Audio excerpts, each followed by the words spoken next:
Our final trip of day 7 was the Wilderness Jet Boat Adventure. This was a 20-mile trip on the Susitna River and a quarter-mile nature walk with authentic replicas of the dwellings of trappers and the indigenous Dena'ina peoples.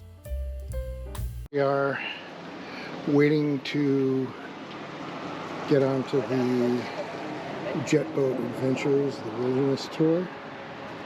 We literally homesteaded right up coming out of Talkeetna. And I started his Jet Boat Adventures. He was the first one to ever go up to Devil's Canyon. At that time, nobody thought it could ever be done. No?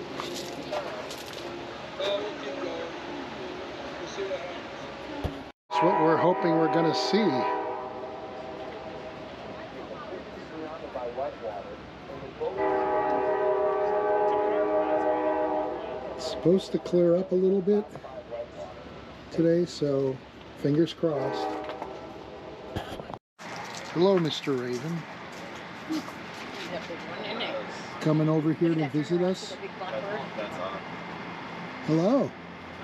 Nevermore. He's all coming over to visit now. Gonna come up here? Got food? Here we go. Is it about you? Oh no, there he is. Nope. Well, he found something. And here we are getting ready for our jet boat excursion. That might have been them calling back. Like, I don't have problems telling.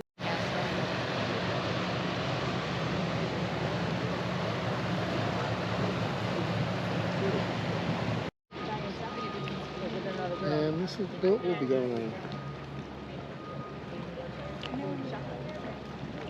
The river is really high. This was a 2-hour excursion on board a custom-made jet boat.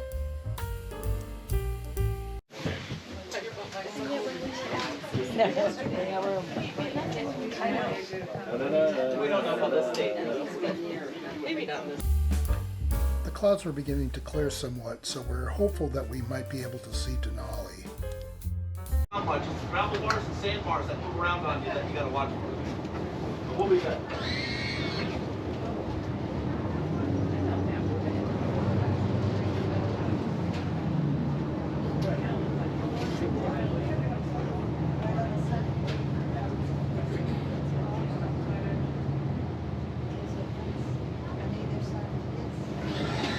We're on the Talkeetna River right now. We're going to drop downstream about 100 yards and head up the Susitna River.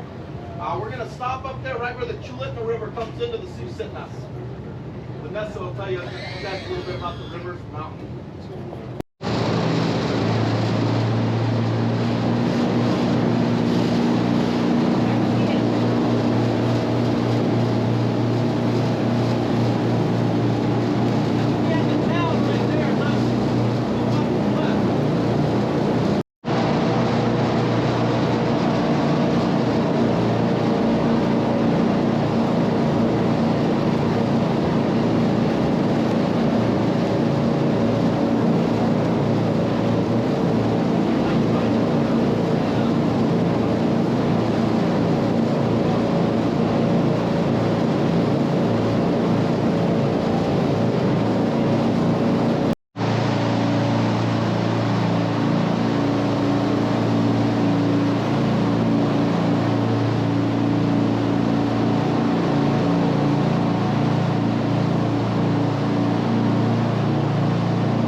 We paused at this point, which was the best chance to see Denali.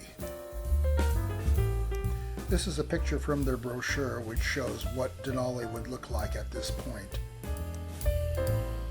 If you compare carefully the two photos, you can see that some parts of Denali were visible despite the cloud cover near the mountain.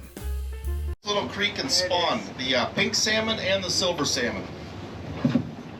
How do you open this door back here? Huh? So these salmon are gonna go up here and spawn, they're gonna lay their eggs, they're gonna hatch, and they're gonna spend their first winter under the ice. When they come out in the springtime, they're gonna be smolt, and they're gonna be about this long, gonna be about 2 inches long. They're then gonna travel 120 miles out to the ocean. Once they hit the seawater, they all spend a different amount of time. Pink salmon are the shortest at only 2 years. King salmon can stay the longest at up to 7 years. So once they hit the Pacific Ocean, you haul lumber packages up the river, whether it be by a snowcat, by snow machine and trailer. Local ski teams will be out here skiing, making trails. Dog mushers are even practicing for the Iditarod out here. Yeah, a lot of damage. It knocks trees down like crazy, rearranges islands and whatnot. The reason we stopped here is this is one of the old Alaska homesteads. We've had a couple of homesteading acts here. The last one was from 1972 to 1986, and they were just trying to up our population here so we could go from a territory to a state and just get more people moving up here. This was part of the Chase community, and there's still over 60 people that live up here. There's no roads getting here. There's nothing. There's trails. You got four-wheelers in the summer, snow machines in the winter, and a train. And that's about it. And these guys, yeah, over 60 people still live like that up here.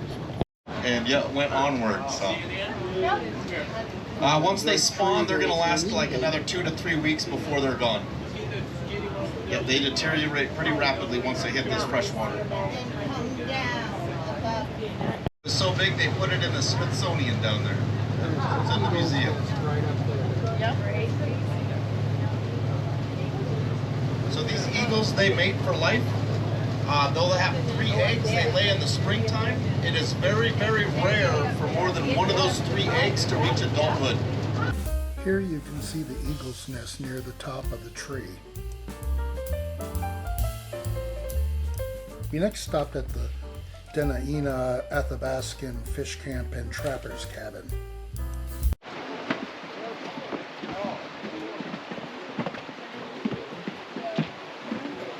Here's the boat around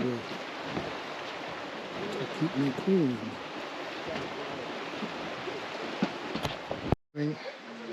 And we're going to be doing a trail walk. We got off the boat someplace.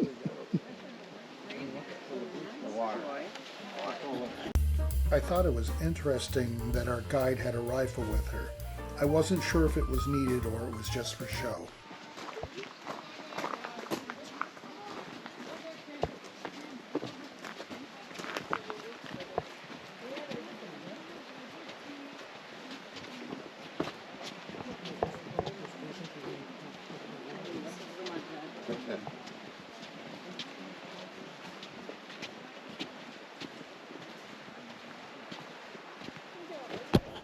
The secret after everyone gets here.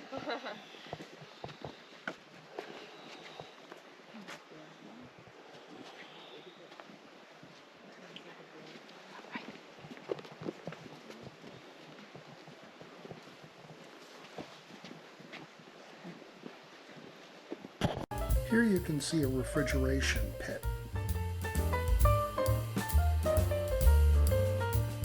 To represent what would have been a authentic Dena'ina Athabascan fish camp. So about 150 years ago, the Dena'ina Athabascan tribes were still actively living in this area and living a nomadic lifestyle. They had a hunter-gatherer subsistence lifestyle, which means that they were traveling seasonally, and based off the time of year, they would be living and gathering in different areas.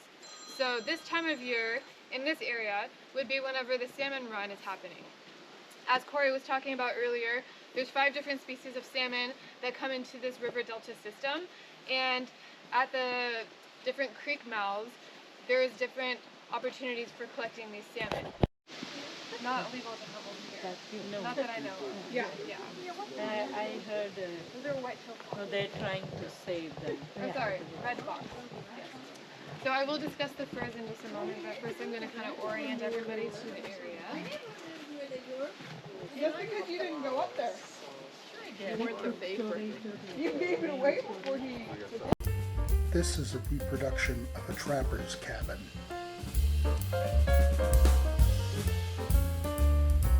Here is a bear trap. Here is an Athabascan camp with an elevated cache. Oh, that's cool. Yeah. We never have any. He doesn't shed. Every I call him furball.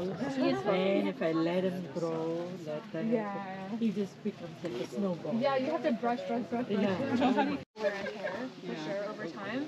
But they hold up for a few years, you know. Cool. At least like 5 Oh, it's so fluffy. This is a lynx. They are more likely to fall apart the more that they're I want to touch it. And then we ask people, you know, if you have like a lot of Oh, yeah. skincare products on your hands, then not to touch One them. more. But in general, you know, they hold up. Thank you for watching the conclusion of Day 7 of our 2024 trip to Alaska. We hope you'll join Mary and I as we make our way from McKinley Princess Wilderness Lodge to Kenai Princess Wilderness Lodge. Along the way, we will make stops at the Iditarod headquarters in Wasilla, have a short foray into Anchorage, and pass by Turn Again Arm.